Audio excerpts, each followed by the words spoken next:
Please, while I talk, try to do the meditation to stay open because, words are just Shakti. It's just energy.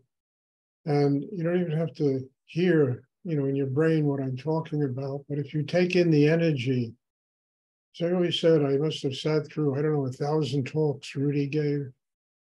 And I can't remember them, but every single talk he ever gave is inside me. And it comes up exactly when I need the knowledge that he was, things he was talking about. So, look, a human being is literally a point in a triangle that connects spirit, higher energy, God, whatever you want to call it, to life, karma, activity in the world, being in the world. And, and a human being's responsibility, as I say often, but it needs to be repeated a lot, is to build inside themselves a system that is strong enough so that they can truly be a vehicle for higher energy, which means quiet mind, an open heart.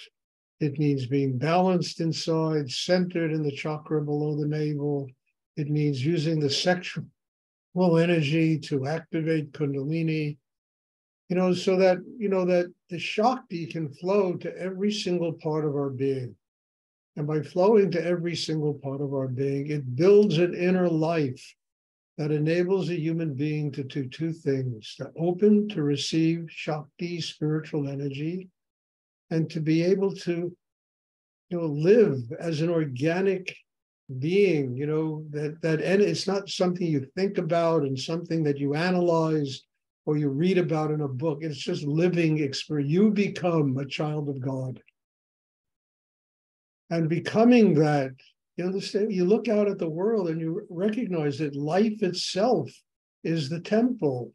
Life itself is something magical. It's something sacred. Every breath we take is something sacred. And when we see the world that way, it begins to transform our entire inner self. Everything gets transformed. And we begin to see that the internal life of a human being is a miracle, it's sacred, and all the manifestation of God that exists around us is sacred. And it becomes sacred when we realize that it's not just people and stuff and this and everything is our teacher. It's our guru. Life itself is the Mahaguru. And by being the Mahaguru, it is constantly showing us exactly what we need to do to continue to grow and to develop in ourselves, and ultimately arrive in a state of enlightenment. But a human being has to be strong enough, balanced enough, open enough inside to be able to recognize this. And once life itself becomes sacred, life itself becomes the temple. As I say a lot, I am not a guru. I'm a Kundalini aerobics. I'm here to teach people how to build systems inside that will enable them to connect with the higher energy in the universe. A transmitter of Shakti. That Shakti is energy that, that will help develop a chakra system in a human being. And the goal is not for people to be my disciples or my students, The goal is for each and every person to get strong enough in themselves to be able to have their individual and unique connection with God or higher energy. That's the goal of all this. And on the path to that goal, it doesn't happen if there's no love, if there's no joy, there's no sweetness, kindness, compassion in a human being. So we build the entire chakra system inside so the heart can really stay open. They say God is love. It's true. Once there's unconditional love in a human being, they really have attained the state of nothingness. There's no more judgment. There's no more, conditional being and, my way or the highway, all this bullshit that goes on in the world. It's every human being is a teacher. Every human being has something to tell us about ourselves.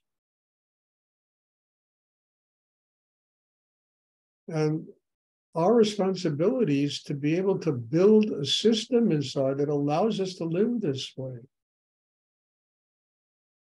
It's not easy, we're up against, the odds are they're not good odds. Mostly we're only up against one person, and that's ourselves. That's the person. We managed to master the internal chaos, get the mind quiet, the heart open, get balanced inside. And the rest of it, life becomes a treasure. Life becomes sacred.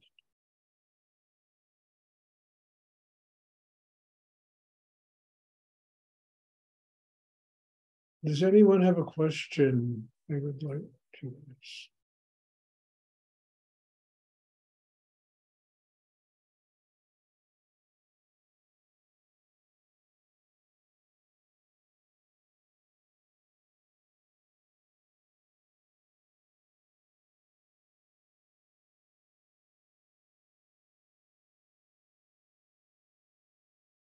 And I can, in all humility, I can say that I am so grateful that every single one of you that comes here and does this work just gives me an opportunity to grow inside myself, to become a servant of higher energy, to transmit Shakti, and to use that energy to help develop people so that they can have a spiritual life.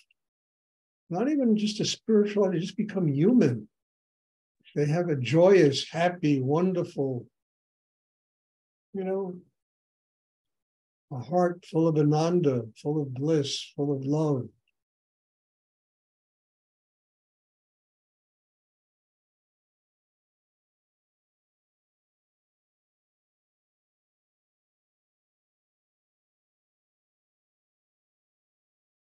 Does anyone have a question I would like to ask?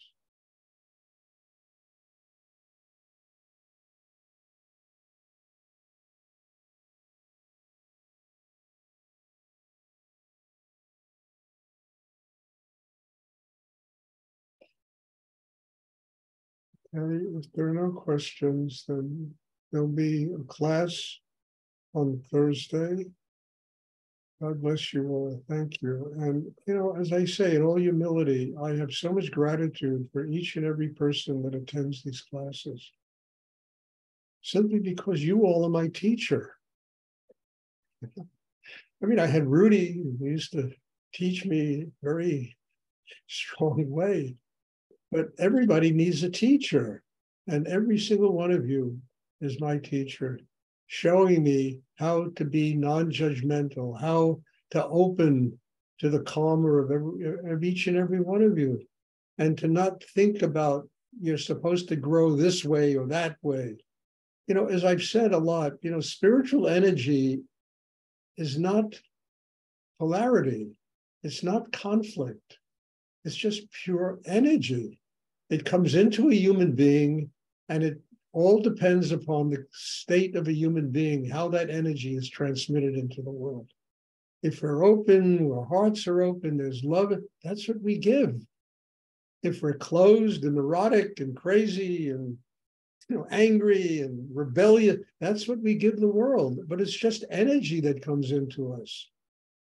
And the responsibility of a human being is to build that system inside themselves so that when that energy enters them, through their activity, through their life, it leaves as compassion, it leaves as love, it leaves as joy, it leaves as happiness, because they have built a system inside that enables one to do this, not as judgment and knowing better than everybody else and ego and all that nonsense, which.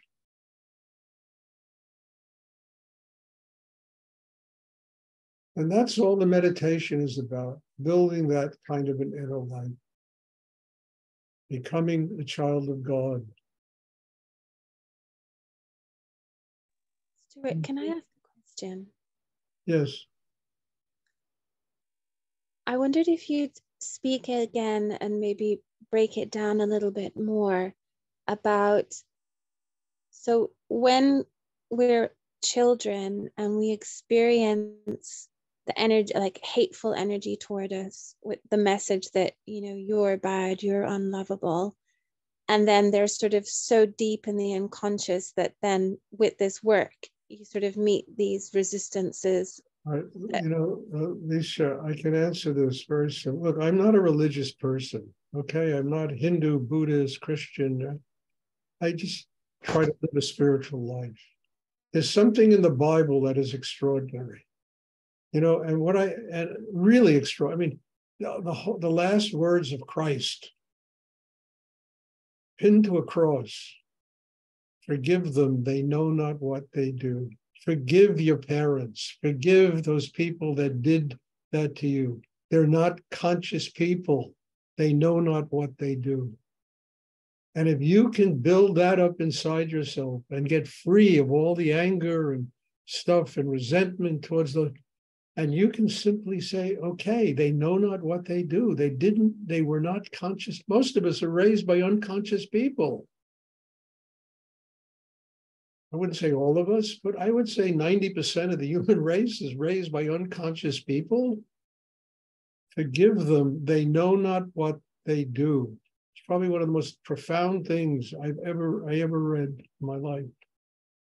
On a cross, nailed to a cross. Forgive them. They know not what. Do the same thing with your family. Do the same thing with the people that did this to you. And you do it not even for them, because they might not even understand what you're doing. You do it for yourself because you have to move on in your life. You can't spend the rest of your life being crippled because of what people did to you when you were 5 years old. And the way to move on is simply forgiveness.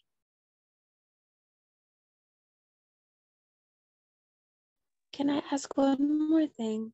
Hmm? How do I know that they were wrong? It's like there's this doubt in me that maybe they were right. Maybe I am. Leisha, does it matter? Does it matter? Why torment yourself over these kind of things? Just forgive everyone and truly understand on the other side of that forgiveness is an extraordinary life. Right on the other side of it is an extraordinary life. And whether they were right or wrong, who gives a damn about what's right or wrong, I mean, Milarepa was a murderer, became the poet saint of Tibet when he was younger. St. Augustine spent half his life in prison, I think, became a great saint in Christianity. Who cares about right or wrong? What matters is this moment and truly living your life in the now by forgiving and letting go of all those things that ever happened so that you can move on in your life and learn to live here as a happy human being full of love, literally a child of God. But you can't do that if you're trying, were they right, were they wrong? Who cares? What's the difference? Everybody makes mistakes. The biggest mistake is not letting go of it.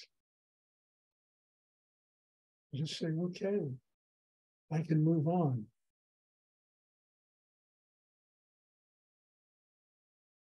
Thank you.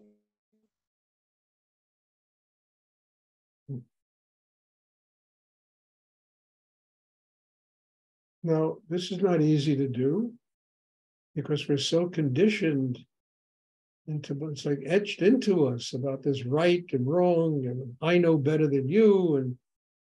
And I mean, years ago, I learned I don't know anything. I don't know anything. I just get up in the morning and live my day.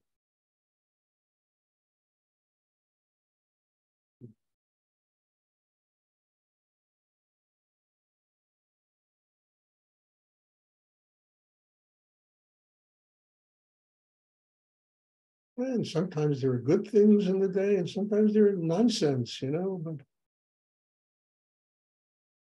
It's all just energy. And if I don't turn around all these things and turn them into chi and into love, then they imprison me in that stuff.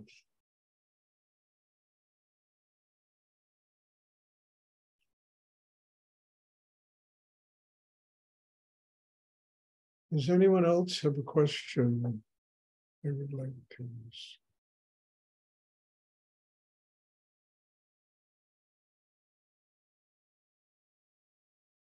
I mean, that's why, just to finish this out, that's why I have all these classes. Because in this meditation, you can build the kind of system that it takes to do what I'm talking about. And it's not the only meditation. There's other, ways of doing it. I'm not saying that what I do is the only way. It's certainly not. Thank God. But whatever path a person takes, they have to use that path to get free of themselves. Does anyone else have a question they'd like to ask? Okay, thank you. God bless you all. And in all humility, the last thing I have to say is that it looks like this retreat in France is going to take place.